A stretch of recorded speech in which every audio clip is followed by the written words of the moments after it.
Sebelumnya Ibu Ade kita tahu kalau Undang-Undang TPKS ini baru diundangkan pada tanggal 9 Mei 2022. Jadi 2 tahun lebih ya. sebelum adanya undang-undang ini maka tidak ada aturan yang mengatur terkait dengan tindak pidana kekerasan seksual. Tapi dari Kejaksaan Ibu Ade, Kejaksaan sendiri Iya. telah mengeluarkan Pedoman Kejaksaan nomor 1 tahun 2021 tentang akses keadilan bagi perempuan dan anak dalam penanganan perkara pidana.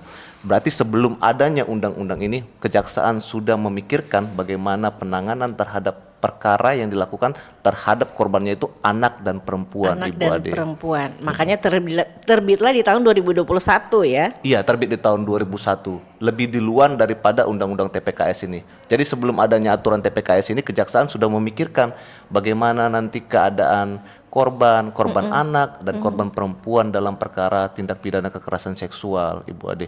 Jadi memang Kejaksaan konsen sekali peduli sekali terhadap korban anak dan korban perempuan ini, Ibu Ade. Oke. Kalau kita melihat sebelum adanya Undang-Undang TPKS ini, maka aturan yang digunakan itu adalah Kitab